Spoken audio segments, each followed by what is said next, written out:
The median home prices for new construction has dipped. What does it mean for you?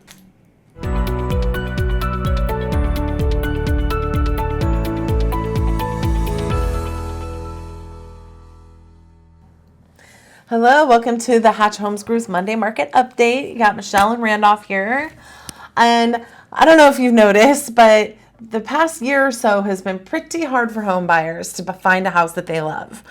And I mean, there's a variety of factors with that having to do with, the obvious inflation rates, the higher interest rates, but also the bigger issue has been inventory. There's, not a lot of sellers that want to move right now or whatnot. So the good news is new construction is up and the prices are lowering. So we're going to talk about that a little bit and share some stats with you. I think the first one we wanted to talk about is that you can see that the median price for the new builds has dipped down to a new low. So as you can see from this graph, the median price for new construction homes, which is the blue line, has seen some ups and downs this whole year. And this is from May 2023 to May 2024. And again, it's the blue line we're looking at. Pretty jagged there, which is really interesting. But that has a lot to do with maybe the cost of materials, like different demand. But overall, it has allowed the sales prices to stabilize for an average about $417,000.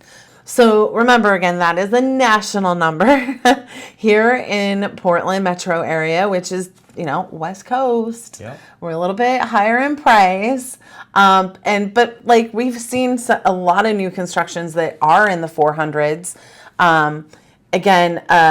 The higher end, it can range so much from maybe the average of 420,000 all the way up to $2 million, which, is kind of just depends on what neighborhood you're looking in and the square footage and the finishes, right? But just remembering that is for the whole metro area. And what's also cool is to see that according to this new graph, this other graph is talking about, it's from the census and the NAR. And it's saying that 1 in 3 homes on the market right now are new builds, which is pretty interesting. When I did this little search, I was looking for just all new construction for detached homes in the metro area. There's almost 500. So that does make me think that stat is very true, 1 in 3. But what's the best part is what the new construction builders are offering as incentives. Because when it's hard to find a home for buyers, like an existing home, switching over your search to new construction is a great idea, and Randolph has a good story about that. Yeah, absolutely. I've got a great story. So the trends that we've been seeing, especially in new construction, I'm not going to name any new builder names, but they're offering 5% interest rates. I have one that was offering a buy down of 3.75%, a 2-1 buy down, right? Versus a 5%, 4.99% fixed rate. So in essence, what would you choose? For me, I think it's logical to choose 4.99% fixed rate because we don't really know if we'll ever come back down below 5%. So I do have a story with a current buyer that it's their first time. So they needed help with closing costs, buying down the interest rate. It's a resale home in a great neighborhood, walking distance to the elementary school, middle school, and high school. The one thing that didn't anticipate was the home inspection. So basically there was electrical issues and there were mold underneath the kitchen sink. And so it was horrific for the mom to kind of imagine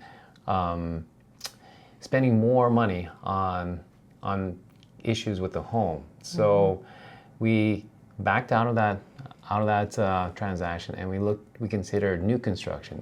Now, one of the things that you have to kind of consider is that sometimes these new construction, they come with an HOA, and that didn't fly with the husband. Totally adamant of not paying HOA, but I feel like that's a small sacrifice for a new furnace, new water heater, and new roof.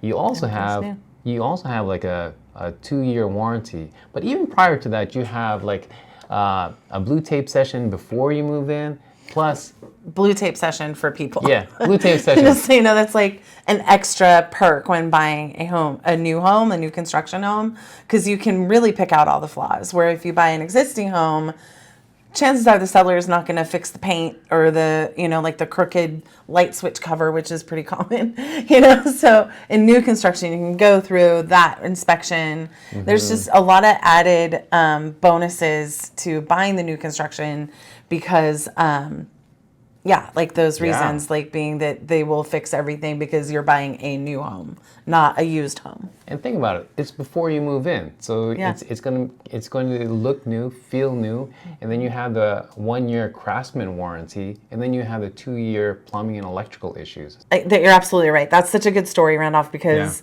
you have these buyers that are skittish, they're not finding things that they feel comfortable with new or older existing homes. And so if you are like really wanting that home as a starter, as a platform to, upgrade later, this is a really good spot to start is with new construction. I think so too. And with the prices dipping a little bit for those and all of those wonderful perks that you get with like the warranties and the great inspections, it's definitely something to explore. So if you're interested and you want to talk about this more, please give us a call or set up an appointment and we got your back. And don't forget to like and subscribe and share. Thank you.